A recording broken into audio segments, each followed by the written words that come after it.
हाँ जी, तो ये पता नहीं वीडियो बीच में से रुक गई थी, तो हम इसको कंटिन्यू करते हैं। नेक्स्ट एक रूल आता है effective atomic number, EAN rule, effective atomic number rule, EAN rule. ये इसको हम सिडविक थ्योरी भी बोल देते हैं, सिडविक थ्योरी या इफेक्टिव एटॉमिक नंबर रूल। इसने क्या किया था, इसने ना स्टेबिलिटी एक्सप्लेन करी थी कॉम्प्लेक्सेस की on the basis of effective atomic number. He explain the stability of complexes on the basis of effective atomic number, effective atomic number. तो इसने क्या कहा था कि इफेक्टिव एटॉमिक नंबर होता क्या है। सबसे पहले effective atomic number of a metal in a complex is the number of electrons present in the metal ion plus the number of electrons donated to it by the ligands। ठीक है, कि कितने number of electrons उसमें already present है plus कितने number of electrons उसको ligand donate कर रहा है। तो हम इसको निकालते कैसे हैं। हाँ, अब जितने इलेक्ट्रॉन्स आएंगे वो स्टेबल कॉम्प्लेक्स कैसा है। स्टेबल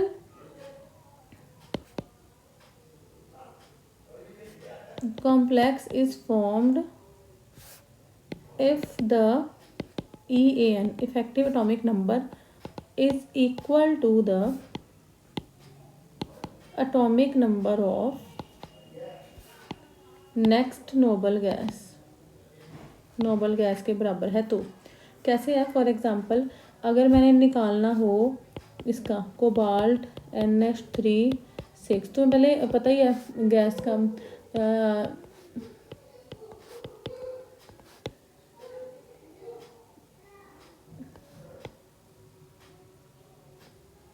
ठीक है, इसका होता है 2, इसका होता है 10, इसका होता है 18, इसका होता है 36, इसका होता है 54 एंड इसका होता है 86 आई थिंक, यस। तो अब देखो कोबाल्ट का एटॉमिक नंबर इज़ 27, ठीक है, and plus atomic number is 27, electrons इसमें 27 है, ठीक है, प्लस 6 अमोनिया लगे हैं, तो एक अमोनिया 2 इलेक्ट्रॉन डोनेट करेगा, तो टोटल 6 × 2 12, 3 पॉजिटिव है मतलब 3 इलेक्ट्रॉन निकले हुए -3, ठीक है, तो क्या बन गया 36 मतलब क्रिप्टॉन के बराबर है। तो मतलब ये कौन सा कॉम्प्लेक्स है, स्टेबल। ये EAN रूल को फॉलो करता है, रूल यहाँ पर फॉलो हो रहा है, ठीक है। नेक्स्ट देखो FeCN6 नेगेटिव। आयरन का क्या है ऑक्सीडेशन, आयरन का क्या है आयरन का एटॉमिक नंबर इज 26। पहले इसकी ऑक्सीडेशन स्टेट निकालो, X - 6 = -4, ऑक्सीडेशन स्टेट इसकी आती +2, तो एटॉमिक नंबर 26 है इसका। कितने CN लगे हैं, 6 CN नेगेटिव, तो एक CN 2 डोनेट कर रहा है, एक लिगेंड 2 डोनेट करता हो तब जर्नली, ठीक है। तो यहाँ पे ये 12 और -2, तो क्या हो गया 6 + 2 8 36, तो ये भी क्रिप्टॉन के बराबर है, ये भी krypton. Next noble gas configuration के इक्वल आ रही है ना इसका इलेक्ट्रॉन्स, तो ये भी क्या है, स्टेबल है, और ये भी इफेक्टिव एटॉमिक नंबर रूल को फॉलो करता है। नेक्स्ट देखो प्लैटिनम Cl6 नेगेटिव। प्लैटिनम का कितना है 78। इसकी ऑक्सीजन स्टेट भी आ जाएगी +2, तो -2 नो X - 6 - 2 +4 सॉरी, तो 78 इलेक्ट्रॉन्स इसके प्लेटिनम से आ रहे हैं, 6 Cl नेगेटिव लगे हैं, तो 12 इलेक्ट्रॉन उसमें से आ रहे हैं, तो 4 माइनस कर दो, तो कितना आ गया 86। तो 86 किसका है, रेडॉन का। तो ये भी नोबल गैस को तो ये फॉलो कर रहा है रूल को। उसके बाद देखो अगर हम करें FeCN6 3 नेगेटिव, तो यहाँ पे आयरन की ऑक्सीजन स्टेट है +3, एक आयरन कितने दे रहा है 26, 6 EN नेगेटिव कितने देंगे 12 -3, तो ये कितने आ गए 35। तो मतलब ये AN रूल को फॉलो नहीं कर रहा, नॉट फॉलोड, और ये स्टेबल भी नहीं है। तो अब ये देखो, अब क्वेश्चन आता है कि क्वेश्चन क्या बनता है जी, FeCN6 4 negative is more stable then FeCN6 3 negative. तो क्यों स्टेबल है? क्योंकि ये इफेक्टिव एटॉमिक नंबर रूल को फॉलो कर रहा है और ये फॉलो नहीं कर रहा है। तो यहाँ पर ये आता है जी एक question, FeCN6 4 negative is more stable than FeCN6 3 negative. तो reason is effective atomic number rule. इसके बाद निकल CO4, ये मेटल कार्बोनिल्स है। जहाँ पे CO लगा हो ना लिगेंड, वो मेटल कार्बोनिल्स होते हैं। जहाँ पर CO लगा हो ना लिगेंड, वो होते हैं मेटल कार्बोनिल्स, ठीक है। तो यहाँ पर अगर मेटल कार्बोनिल्स के लिए निकालना हो NiCO4, तो निकल का कितना है 28 प्लस 4 लिगेंड है, 8 डोनेट कर रहा है, 36 फॉलो कर रहा है। Effective atomic number CrCO6, CO carbonyl ligand है, एक लिगेंड 2 इलेक्ट्रॉन देता है। तो Cr का कितना है 24 प्लस 6 लिगेंड लगे, ऑक्सीजन स्टेट तो इनकी जरूर है, 36 आ गई, ठीक है। अच्छा अब देखो नेक्स्ट है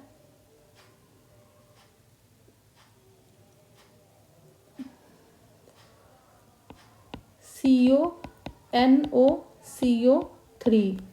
अब यहाँ पर 3 लिगेंड तो आपके पास लगे हुए हैं जी, 3 लिगेंड आपके पास लगे हैं ये वाले CO, और आपके पास एक लिगेंड लगा NO। तो NO जो है ना, NO है, ये 2 तरह से लगा होता है। अगर लिखा हो ना NO लीनियर लगा है तो वो 3 इलेक्ट्रॉन्स कॉन्ट्रीब्यूट करेगा, ठीक है।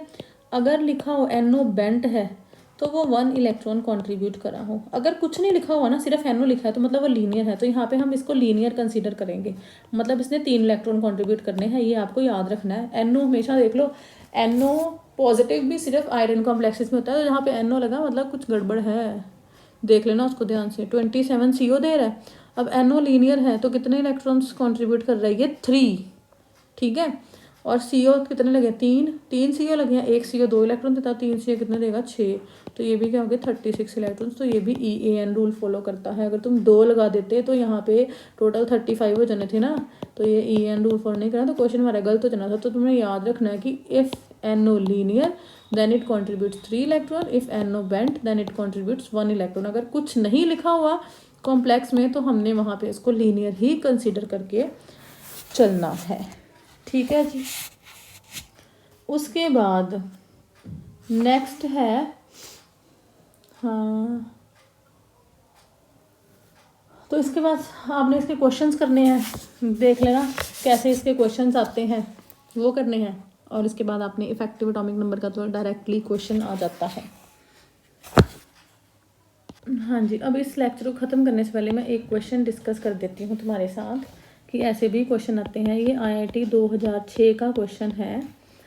क्वेश्चन क्या है जी, द कोऑर्डिनेशन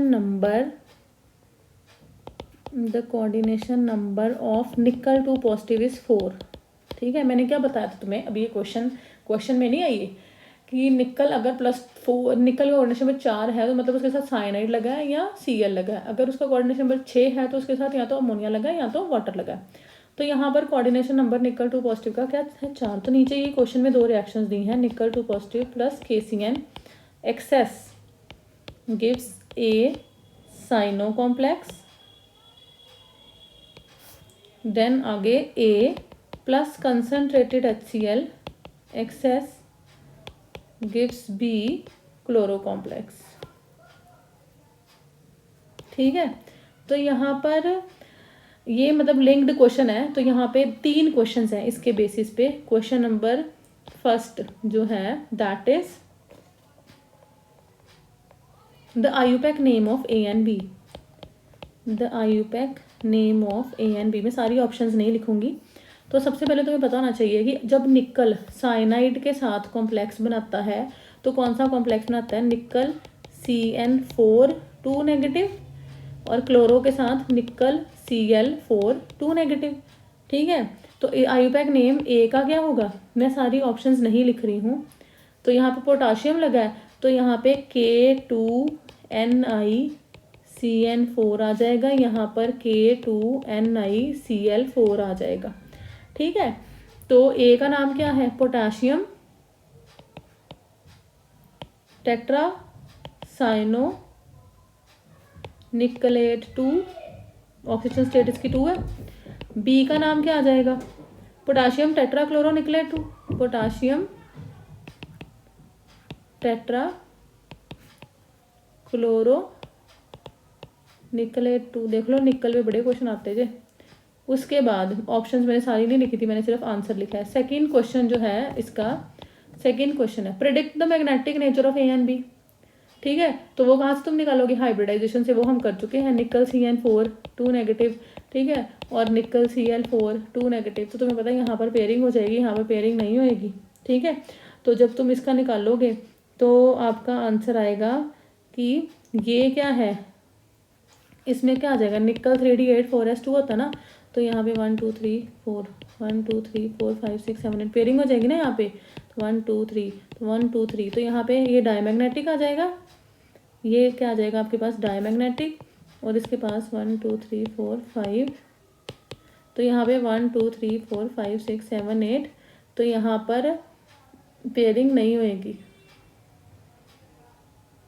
3D बीच में 4s भी आना था ना, DsP2 बनना था ना, सॉरी वो हो गया, कर दिया मैंने जल्दी में। क्या आना था, ये आना था 3D 1 2 3 4 5 6 7 8, पेयरिंग करा दी 4s 4p भी तो है ना, 1 2 3 4 DsP2 आ जाना था, स्क्वायर प्लेनर और डायमैग्नेटिक आ गया।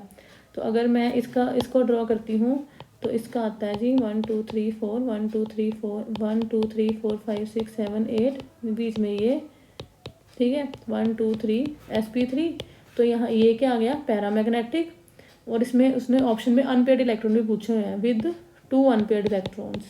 एक ऑप्शन में है विद 1 अनपेयर्ड इलेक्ट्रॉन, एक ऑप्शन में 2 अनपेयर्ड इलेक्ट्रॉन्स। ठीक है, नेक्स्ट है थर्ड मैंने hybridisation of A and B. Hybridisation A की क्या है DsP2, तो कौन सा कॉम्प्लेक्स बनता है स्क्वायर प्लेनर, और हाइब्रिडाइजेशन ऑफ बी क्या है sp3, तो कौन सा कॉम्प्लेक्स बनता है टेट्राहेड्रल। तो इस तरह से ये देखो आपके, अगर ऐसा क्वेश्चन आ जाए तो 4 4 8 और 4 12 नंबर जी, लड्डू 12 नंबर मिल जाए तो क्या चाहिए और पेपर में। ठीक है, ये मैं देख रही थी क्वेश्चन, तो मुझे ये क्वेश्चन दिख गया, तो मैंने सोचा कि आप लोगों के साथ डिस्कस कर दूं। तो ऐसे भी क्वेश्चन हैं बहुत सारे। ठीक है जी, उसके बाद आपने इसके क्वेश्चंस ट्राई करने हैं, जो आपको प्रॉब्लम है वो आपने मेरे से पूछनी है। साथ साथ जो इंपॉर्टेंट चीज़ें जो मैंने आपके साथ डिस्कस नहीं करी उसके साथ साथ लेक्चर्स में डालती रहूँगी।